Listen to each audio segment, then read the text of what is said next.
and he's going to be doing a Pecha Kucha on something entitled Things I've Been Thinking About Lately. I'm looking forward to this. It should be enlightening. Kevin. Talk about some things about reality and abstraction.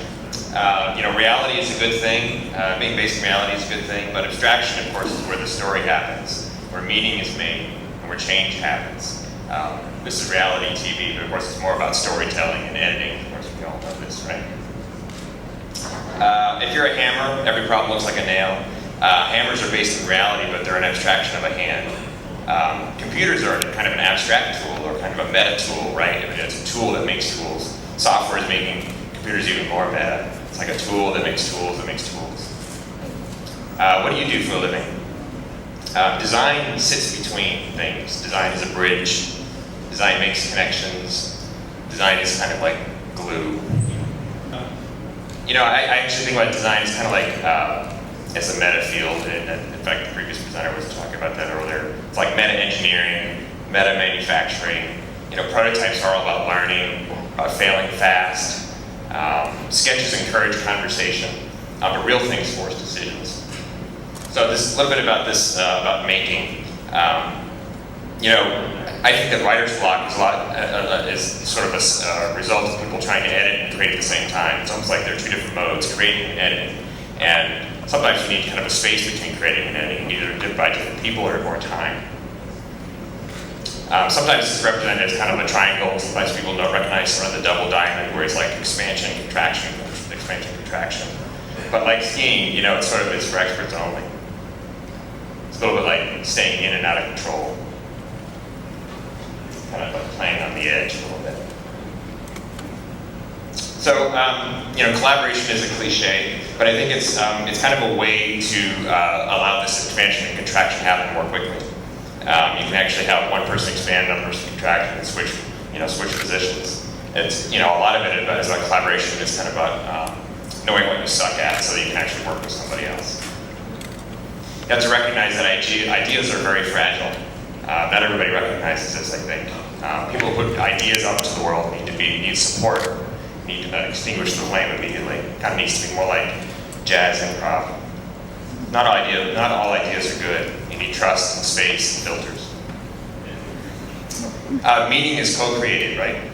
So we get a lot of resumes where people say, they're good communicators. But communication is a two-way street, right? Communication is shared. Meaning is in the middle. What is Miley up to here? I don't really know, but we're going to figure it out together. Seeing something new often requires understanding the parts. It's almost like cleaning your closet. There's like mess making and then sense making. You have to take everything out and put it back together. That's what creation often is about. And a lot of it is about sort of thinking more abstractly to see patterns. What's the new pattern? What's the old pattern? So user is such a funny word, isn't it? I don't know how many times you sat in a conversation and said what the user wants is this or that, and personas and use cases. It's all good, right? But markets and users and people, they're just people, right? And understanding people's motives is the stuff of the future. So people are funny. People don't always say what they do and do what they say. They often can say what they want, but they don't know what they need. People mostly say what someone like them say they do what someone like them would do, but then they just do stuff. Listen.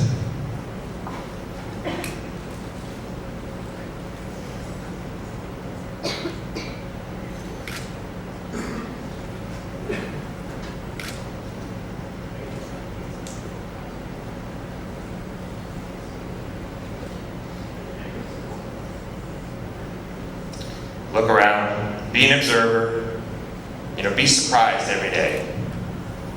Look for links, look for patterns, ask a different question, take a different perspective, make stuff.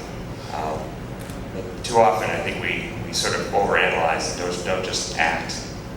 So seek patterns, right?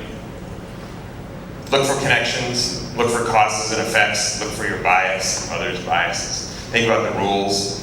What's the nature of the old system? What might be the nature of the new system? Meta-phor. So it turns out that meta-phor is kind of from the Greek root, and it sort of means to carry between. It's about betweenness. Metaphors are really powerful, and anecdotal reframing device. They translate very quickly. They're very culturally specific, but they're very, very powerful. So tell stories, right? Stories create meaning, they always have. It's how we make sense of the world, it's how we make sense of things. They solidify new patterns. Characters, plot, drama, narrative, gleaming details, they all create new memories. So, what's the story? What's your narrative? What's the user's story? Find flow, that balance between pain and boredom. So, I think it's critical to care about something, care about anything. Not caring about anything is kind of the opposite of creativity, I believe. Apathy is the enemy. Apathy is destruction. Leaders decide what problems to solve. That is, they don't really focus on the solution. They focus on the question. The problem they solve is the problem, the meta problem. They have to be, to consider the problem, but be careful about orthodoxy. It's both empowering and stifling. So today is real, enjoy it. Tomorrow is abstract, envision it. Today was good, today was fun, tomorrow is another one.